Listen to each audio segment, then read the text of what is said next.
पुढील कार्यक्रम प्रसारित करणारे आहेत जॉयसमेर मिनिस्ट्रीचे मित्र आणि भागीदार.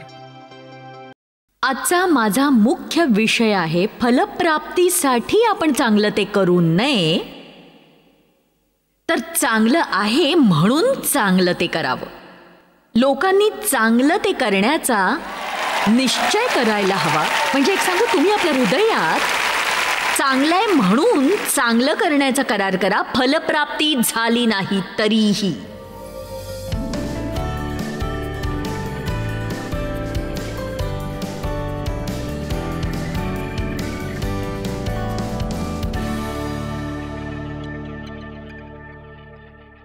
प्रभू, आजच्या वचनाबद्दल धन्यवाद. मला विश्वास आहे हे एक महत्त्वाचं वचन आहे आणि तू हे वचन अभिषिक्त केलेलं आहेस आणि प्रत्येकानेच ते लक्षपूर्वक ऐकावं. शत्रूने कुणाचंही लक्ष विचलित करता कामा नये, प्रभू येशूच्या नावाने, आमेन. तर काल आपण वेळेविषयी शिकलो आणि आपण पाहिलं की सगळ्यांना सारखीच वेळ देण्यात आलेली आहे. काही लोक इतरांपेक्षा अधिक जगतात, पण सगळ्यांना दिवसाचे 24 तास आणि आठवड्याचे 7 दिवस मिळतात. तरी काही लोक आपल्या जीवनात मोठमोठी शिखरं गाठतात, तर काही लोकांना फारसं काही करणं जमत नाही. तरीही आपण सगळे व्यस्त असतो. मी काल व्यस्ततेचं चिन्ह घेतलं, मी व्यस्त आहे. आपण ते मानचिन्हासारखं मिरवतो आणि आपला व्यस्तपणा आपलं कर्तव्य पार न पाडण्याची सबब बनत जाते सतत.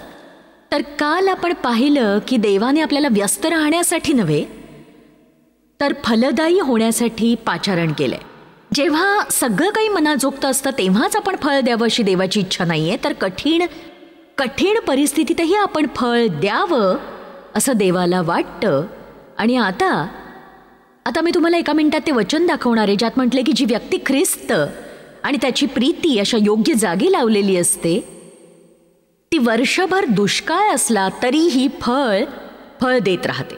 त्याचा अर्थ असा की तुमच्या जीवनात वर्षभर सतत त्रास येत राहिले, संकट येत राहिली एकामागून एक, तरी जर तुम्ही प्रभूमध्ये योग्य जागी रोवलेले असाल तर तुम्ही आत्म्याचं फळ धारण करू शकता आणि लोकांसाठी आशीर्वादित ठरू शकता. जसं आपण पाहिलं की बघा, व्यस्तपणा ही आपलं कर्तव्य पार न पाडण्याची सबब नाही बनू शकत. त्याचप्रमाणे आपण वेगवेगळ्या समस्यांमध्ये असणं ही चांगलं ते न करण्याची आणि आत्म्याचं फळ न देण्याची आणि लोकांवर प्रीती न करण्याची, चर्चला न जाण्याची, वचनाचा अभ्यास न करण्याची सबब असू शकत नाही. मी सांगते, जर आपण कठीण समयात चांगलं करू शकलो नाही, तर चांगल्या समयात कधीच जे योग्य आहे ते करू शकणार नाही. तर आज मी तुमच्याशी बोलणार आहे सर्वदा चांगलं तेच करण्याविषयी. सर्वदा अशी वेळच नाहीये की योग्य ते न करणं हे योग्य असू शकतं.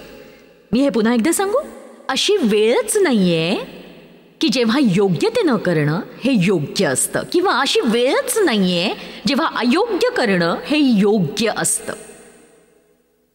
कदाचित हे चांगलं समजेल तुम्हाला. अशी वेळच नाहीये की जेव्हा अयोग्य गोष्ट करणं हे योग्य ठरतं. आता जर आपण चांगलं आणि वाईट हे न कळण्या एवढे अज्ञानी असू तर वेगळी गोष्ट, पण मग देव आपल्याला शिकवूच शकतो. पण मी आज तुम्हाला आठवण करू देऊ इच्छिते की जेव्हा तुम्ही सत्य ऐकता तेव्हा तुम्ही त्याला बांधील असता, आणि जर तुम्हाला सत्याची बांधिलकीच नको असेल तर मग तुम्ही हा संदेश ऐकून काहीच उपयोग नाही. उद्या येऊ नका. आज तुम्ही इथे उपस्थित आहात म्हणून आम्ही तुम्हाला असंच जाऊ देणार नाही. पण सत्याला जुमानायचं नसेल तर पुन्हा येण्याची तसदी घेऊ नका, कारण तुमच्या जीवनात उलथापालथ होणार आहे. आणि तुम्ही म्हणाल हो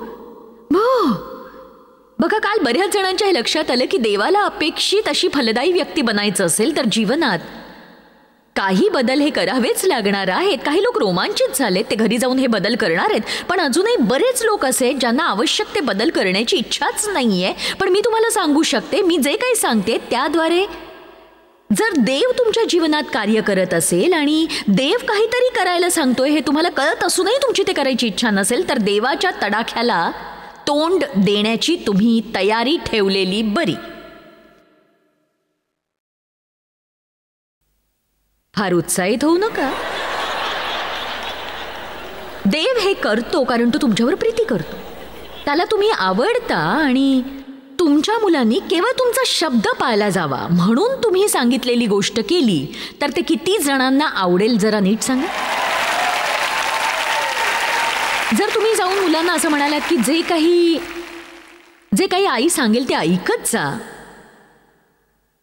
तुम्ही अमुक अमुक गोष्टी करायला हव्यात आणि तमुक तमुक गोष्टी तुम्ही करू नका, ते म्हणतील की समजलं, हरकत नाही, तुम्ही म्हणाल ते करू आम्ही आई बाबा, तुम्ही ज्ञानी आहात, तुमचं प्रेम आहे आमच्यावर.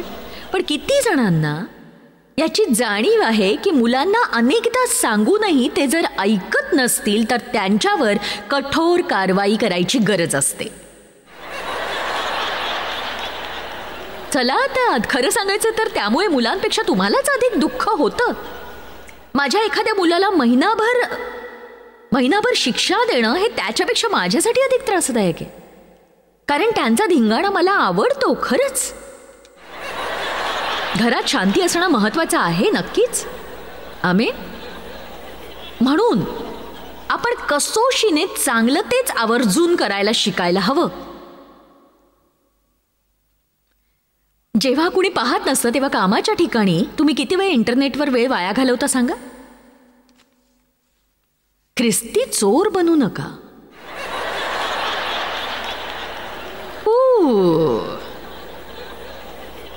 जसे इतरांनी तुमच्याशी वागावं असं वाटतं तसं तुम्ही त्यांच्याशी वागा. लोक वाईट वागले तर तुमची प्रतिक्रिया काय असेल? चला ते नको पाहूया आपण. तुम्ही जर चांगलं वागू शकत नाही तर मी सुद्धा चांगलं वागणार नाही, पण आपण नेहमी चांगलं तेच करायला हवं कारण देवाची अपेक्षा तीच आहे. पण बऱ्याचदा देवाची जी अपेक्षा असते ती आपण पूर्ण करत नाही. देव सर्वदा सर्वत्र असतो म्हणून आपण लोकांना आनंदी करणारं जीवन जगू शकत नाही, कारण तसं केलं तर त्यांच्या देखत आपण एक गोष्ट करू आणि ते नसताना आपण दुसरी करत राहू. चला आता मला अशी व्यक्ती नाही बनायचं जी इच्छा असेल तेव्हाच चांगलं करते आणि जेव्हा समस्या येते तेव्हा चांगलं करू शकत नाही. मी धार्मिकतेला समर्पित असायला हवं कारण देवाबरोबर आपलं नातं प्रभू येशू ख्रिस्ताच्या रक्ताने नीट झालं आहे म्हणून ती योग्यता आपल्या आत निवास करते आणि आपण ती बाहेर काढून त्या योग्यतेला अनुरूप असं नीतिमत्वाचं जीवन जगायला हवं. बघा, ख्रिस्ताला स्वीकारण्यापूर्वी तुम्ही बऱ्याच मूर्खपणाच्या गोष्टी केल्या, तुम्हाला काहीच वाटत नव्हतं. जेव्हा तुम्ही लोकांविषयी चहाड्या करायचा तेव्हा तुम्हाला काहीच वाटत नव्हतं. तुम्ही ऑफिसमधल्या वस्तू घरी घेऊन जायचा तेव्हा तुम्हाला त्याचं काहीच वाटत नव्हतं. तेव्हा तुम्ही असं म्हणत असाल ते लोक मला पुरेसा पगार तसाही देत नाहीत म्हणून मी घरी घेऊन जातोय. अशा प्रकारच्या गोष्टी आपण करतो. तुम्ही विवाहित असतानाही दुसऱ्यांशी प्रेमाचे चाळे करता, त्यात तुम्हाला काहीच वाटत नाही. पण मी तुम्हाला सांगते तुम्हाला तारणाची गरज आहे. मित्रा, मग तू अशा गोष्टी करणार नाहीस आणि पस्तावणार नाहीस. केल्या तरी तू बेचैन होत राहशील. आपण आपल्या मनाच्या टोचणीकडे दुर्लक्ष करता कामा नये, कारण देव आपल्या हृदयातून मोठ्याने सांगत असतो मला तुला उत्तम जीवन द्यायचंय, माझी तुझ्यासाठी उत्तम योजना आहे, मला तुला खूप काही द्यायचंय, मला तुला खूप शांती आणि आनंद द्यायचा आहे. म्हणून तुम्ही आपल्या मनाच्या दोषी भावनेत सर्वदा जीवन जगू नका. आमीन. बघा, देव दयाळू आहे, देव कृपाळू आहे आणि स्तुती असो की त्याच्या क्षमेला काहीही मर्यादा नाही. आता तुम्ही हे नीट ऐका, जो कोणी ख्रिस्तावर खरोखर प्रीती करतो तो कधीच वाईट जीवन जगणार नाही. जे काही योग्य आहे तेच करायला शिकण्याचा तो निश्चय करेल. देवाकडून काही मिळेल या अपेक्षेने नव्हे तर ते योग्य आहे म्हणून तो करेल, कारण ते योग्यच असतं. आजचा माझा मुख्य विषय हा आहे की केवळ फलप्राप्तीसाठी चांगलं ते करणं आपण थांबवावं आणि योग्य आहे ते योग्य आहे म्हणून करावं. मला वाटतं की तुम्ही लोकांनी आपल्या हृदयामध्ये चांगलं तेच करण्याचा करार करावा. योग्य आहे म्हणून योग्य ते करण्याचा करार करा, जरी त्यापासून फलप्राप्ती झाली नाही तरी. हा मुद्दा समजण्यासाठी एक गोष्ट सांगते तुम्हाला. जेव्हा देवाने मला सुवार्ता सांगण्यासाठी पाचारण केलं तेव्हा मी पूर्ण वेळ नोकरी करत होते. माझ्यावर खूप साऱ्या जबाबदाऱ्या होत्या आणि वचनाचा अभ्यास करायला वेळ काढणं कठीण होतं माझ्यासाठी. पण काही कळण्यापूर्वीच देवाने मला बोलावलं मला ठाऊक नाही असं त्याने का केलं, पण कुणाचा उपयोग करायचा हे देवच ठरवतो.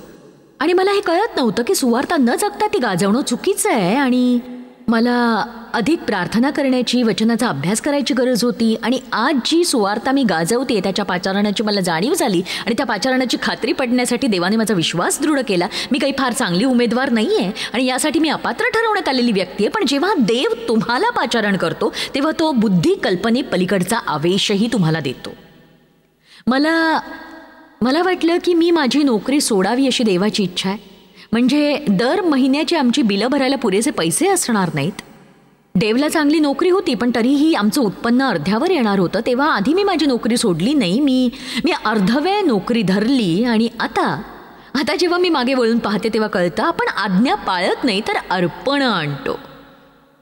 मला वाटलं मी पूर्णवेळ नोकरीचा त्याग करून अर्धवेळ नोकरी धरली म्हणजे माझी दैनंदिन प्रपंचाची चिंता मिटून जाईल, काळजी राहणार नाही. आणि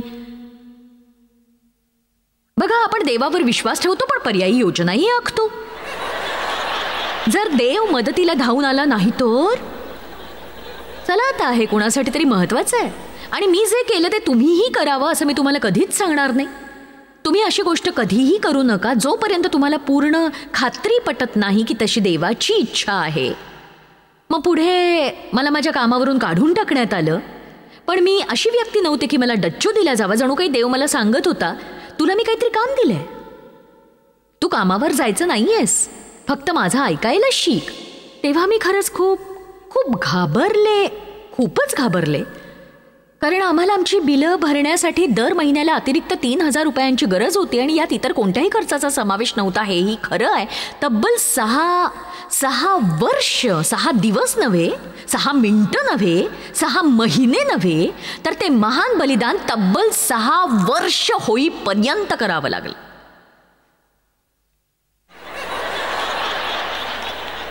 आमच्याकडे पूर्वीपेक्षा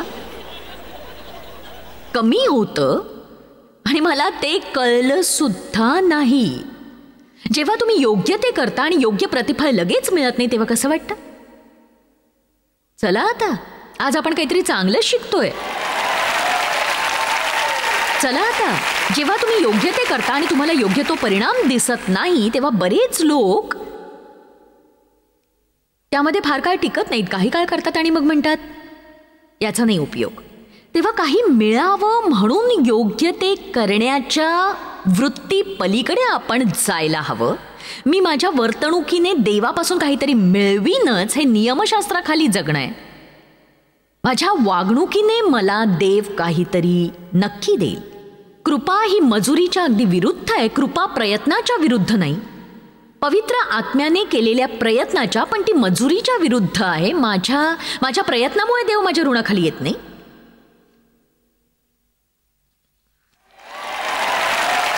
तुम्ही रोज प्रार्थना करता म्हणून देव तुमच्या ऋणाखाली येत नाही की तुम्ही एका वर्षात बायबल वाचून काढता, नित्य नियमाने दशमांश देता किंवा इतर सत्कर्मे करता म्हणून देव तुमच्या ऋणाखाली येत नाही. बायबल सांगतं या गोष्टी करत असताना आपण आपलं कर्तव्य पार पाडत असतो. तेव्हा देवावर आपण उपकार करत नसतो तर त्याने केलेल्या महान प्रीतिस्तव आपण आपलं कर्तव्य पार पाडत असतो. आणि म्हणून जोवर माझा श्वास चालू आहे तोपर्यंत देवाचं गौरव करण्यासाठी मी माझं कर्तव्य पार पाडत राहणार, ते करतच राहणार. आणि मला अशा उत्तम प्रतिफळ मिळण्याची, पण जरी ते मला मिळालं नाही तरी हरकत नाही. आता नीट ऐका तुम्ही, प्रतिफळाची जबाबदारी आपली नाही, प्रतिफळाची जबाबदारी देवाची आहे. पण तुमची आणि माझी जबाबदारी एवढीच आहे, आपण चांगलं तेच करत राहायला हवं. आपण चांगलं आणि योग्य ते सातत्याने करत राहायला हवं. तर शेवटी मी माझी नोकरी सोडली आणि 6 वर्ष माझ्या विश्वासात मोठी वाढ होत गेली. माझ्या मुलांना बुटांची गरज भासायची तेव्हा मी 100 रुपये घेऊन जायचे आणि छान बूट घेऊन यायचे. आणि ते छान दिवस होते कारण मी लहान सहान गोष्टी पुरवण्यातलं देवाचं विश्वासू पण अनुभवलं. ती माझ्या जीवनातली सगळ्यात कठीण वर्ष होती, पण त्याचबरोबर सगळ्यात रोमांचकारक अशी वर्षही होती. तुम्ही म्हणाल त्यात एवढं रोमांचकारक काय होतं? बघा, तेव्हा मी फक्त देवावर अवलंबून होते. खरं तर ते माझ्या देहासाठी भीतीदायक होतं, पण माझ्या आत्म्याची खूपच उन्नती झाली त्या काळात. अगदी लहान सहान गोष्टींसाठी मला देवावर विसंबून राहावं लागायचं, ज्यामुळे मी अस्वस्थ व्हायचे, कारण मी स्वतंत्र जीवन जगणारी स्त्री होते, स्वतःच्या बळावर जगणारी. तेव्हा देवाकडे 12 थाळ्यांची मागणी करायची म्हटलं की मला ते अक्षरशः मूर्खपणाचं वाटायचं. पण जेव्हा कुणीतरी दारावर थाप मारून म्हणायचं, मला आशा आहे तुम्ही हे भेट स्वीकाराल, कारण देवाने मला या 12 थाळ्या तुम्हाला द्यायला सांगितलेल्या आहेत, मी अवाक व्हायचे.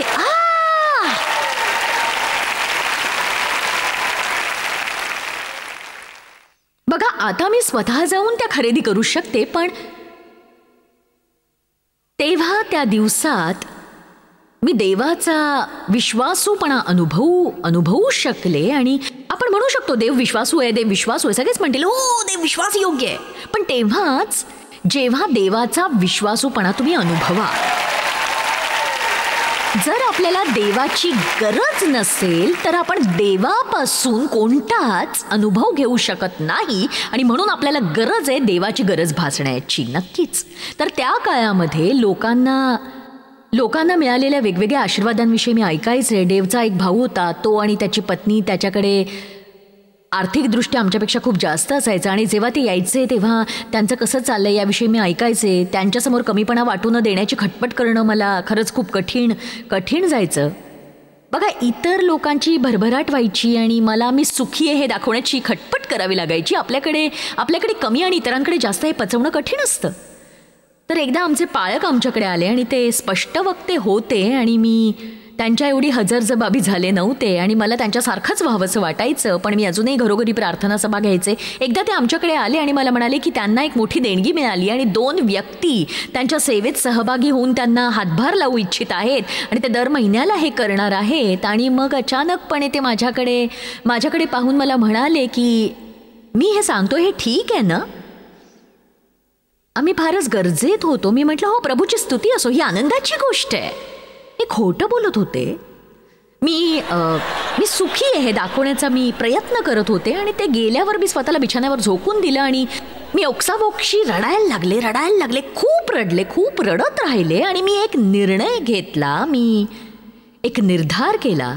मी म्हटलं, देवा, मी दशमांश देईन आणि तुला अर्पण आणीन.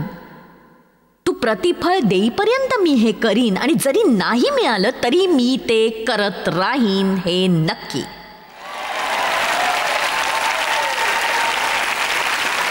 आणि एक गोष्ट सांगू मी तुम्हाला, त्यानंतर परिस्थिती बदलू लागली.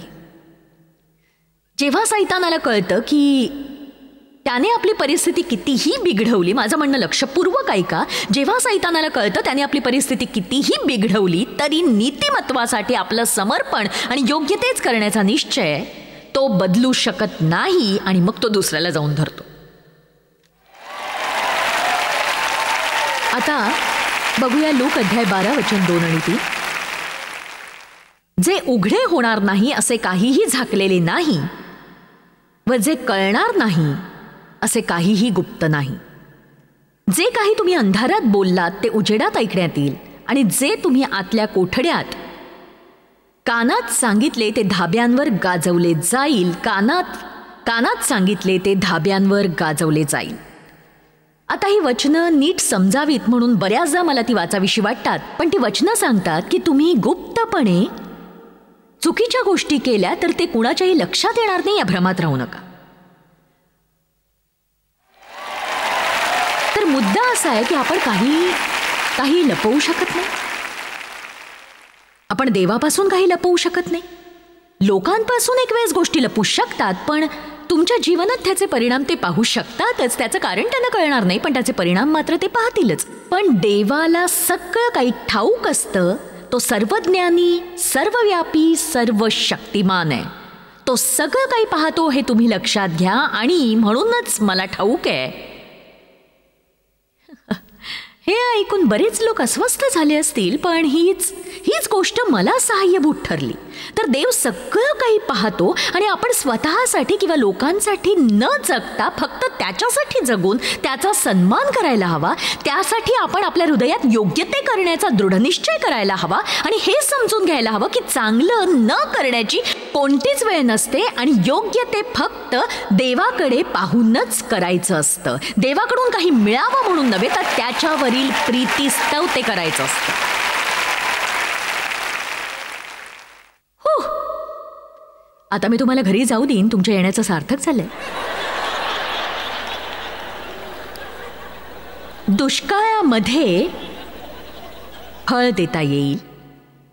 परिस्थिती अनुकूल असेल तेव्हा सुखी आणि परिस्थिती प्रतिकूल असेल तेव्हा दुःखी अशा प्रकारचे लोक होणं तुम्ही थांबवायला हवं. सुरुवात कराल का इथून? सगळं काही चांगल्या मनाने सोसायला तुम्ही शिकाल का सांगा मला. पण माझं नाईलाज मी निराश होतो. नाही नाही नाही नाही नाही नाही, मी तुम्हाला सांगते, लोकांसमोर तंटा कोण निर्माण करतो यापेक्षा त्यावर मात कोण करतो हे महत्वाचं असतं कायम. कल्पना करा, तुमच्या घरात कधी नव्हे इतका तंटा निर्माण झालाय. जोरजोरात ओरडणं, किंचाळणं चाललंय. नवऱ्यावर आणि मुलांवर तुम्ही डाफरताय. मी तुमच्या घराची बेल वाजवतेय. मी सांगते, तुमचं डोकं चक्रावून जाईल. इतक्या वेगात परिस्थिती बदलेल. आणि मग काय होईल? जॉय झालीये. प्रभूची स्तुती असो. वाव, आश्चर्याचा धक्काच दिला तुम्ही. पण एक सांगू, येशू तिथे आधीच आहे.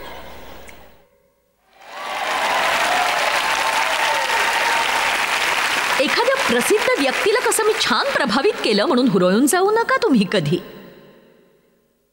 प्रभू येशू तुमच्या घरातला अदृश्य सभासद आहे हे लक्षात घ्या. यिर्मया अध्याय 17 वचन 10.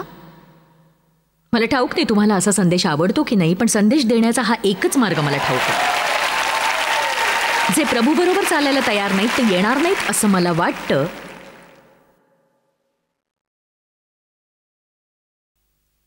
आता आपण यिर्मया 17 मधलं 7 आणि 8 वचन पाहू. जो पुरुष परमेश्वरावर भाव ठेवतो, विसंबून राहतो व टेकतो तो धन्य. ज्याचा भावविषय परमेश्वर आहे तो धन्य. तो जलाशयाजवळ लावलेल्या वृक्षासारखा होईल. तो आपली मुळे नदी किनारी पसरील. उन्हाची झळई येते, तिला तो भिणार नाही. त्याची पाने हिरवी राहतील आणि अवर्षणाच्या वर्षी त्याला चिंता पडणार नाही. तो फळे देण्याचे सोडणार नाही. बघा, हे फार महान वचन आहे. आपण कशात रोवलो गेलो आहोत हे समजून घ्यायला हवं आपण. बघा, जर माझा विश्वास देवाच्या प्रीतीत मुळावलेला असेल तर माझ्या कामांना कोणी मान्यता न दिल्यामुळे मला गळपटून जायची गरज नाही. मला त्यांच्या स्वीकाराची गरज नाही असं नाही, पण त्याशिवायही मी पुढे जाऊ शकते. मला लोकांनी त्यांच्या पार्टीला कधी बोलावलं नाही तरी त्यांना नाही आणि देवाला हो म्हणू शकते मी, कारण मला त्यांच्यात पेरलं गेलेलं नाहीये. ते माझं उगमस्थान नाहीये. आमेन. मी देवासोबत पुढे जाऊ शकते जरी लोक मला म्हणाले की तुम्ही हिस्सा झालात त्या जीजसी गटाचा. जीजसी असणं ठीक कसं आहे? जर तुम्ही काटेकोर राहिलात तर मग तुम्ही आमच्या गटात बसू शकणार नाही. ठीक आहे, मग मी तुमच्या गटाबाहेर राहीन. पण एक सांगू का, माझा स्वतःचा गट आहे, पिता पुत्र आणि पवित्र आत्मा. मी एक निर्णय पूर्वीच घेतलाय, तुम्ही सुद्धा घ्या आणि या गोष्टीवर विचार करा. शांतपणे विचार करा यावर. मनासारखं घडलं नाही तर आपण किती वेळा नाराज होतो, किती राग येतो आपल्याला आणि तो राग शांत व्हायला किती वेळ लागतो. एखाद्याबरोबर मतभेद झाले तर स्वतः आधी जाऊन क्षमा मागायला किती वेळ लागतो आपल्याला. विचार करा यावर.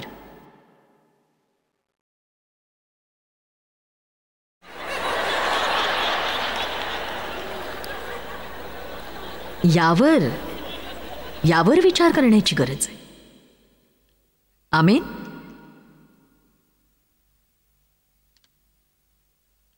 माझ्या निष्ठेचा स्तर कोणता आहे? स्थिती कठीण असताना मी माझा शब्द किती पाळते? की मला अशी सवय आहे की लोकांना म्हणायचं मी तुमचं काम करीन आणि मग पलटी मारून दिलेला शब्द पाळायचाच नाही.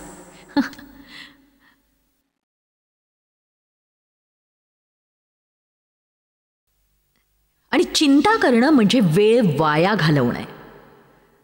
तुम्ही वेळ वाया घालवण्याविषयी सांगा. आणि ती गोष्ट आहे चिंता. आणि तुम्हाला माझं म्हणणं आठवत असेल, चिंता म्हणजे दिवसभर आरामखुर्चीत हलत राहणं. बऱ्याचदा मी मंचावर आरामखुर्ची आणते आणि मी त्यात बसून हलत राहते. मी या क्षणापासून सुरुवात करून उद्यापर्यंत जरी हलत राहिले तरी मी आहे तिथेच राहणार आहे. चिंतेचंही अगदी तसंच असतं, ती व्यर्थ असते. आपली समस्या ती सोडवत नाही. त्यामुळे चिंता करून वेळ वाया घालवू नका. मी तुम्हाला उत्तेजन देऊ इच्छिते की नेहमी योग्य तेच करा, कारण तसं करणं योग्य असतं. म्हणून आज आम्ही सादर करतोय वचन. देवाचं वचन मला आवडतं, कारण वचनामुळे माझं जीवन बदललं. जॉयस मेयर मिनिस्ट्रीज करता तुम्ही खूप मौल्यवान आहात. आम्हाला तुमचं कौतुक आहे आणि जगभरामध्ये हे सेवा कार्य शक्य करण्याकरता आम्ही आमच्या मित्रांचे आणि पार्टनर्सचे आभारी आहोत. आम्ही एकत्रितपणे भुकेल्यांना खाऊ घालतो, गरिबांना वस्त्र देतो आणि राष्ट्रांना सुवार्ता सांगतो. तुमच्या प्रार्थनेच्या विनंती करता आमच्याविषयी आणखी माहिती मिळवा. जॉयसच्या कॉन्फरन्सच्या तारखा पहा आणि ख्रिस्ताची प्रीती जगभरामध्ये पसरवण्याकरता आमचे सहभागी व्हा.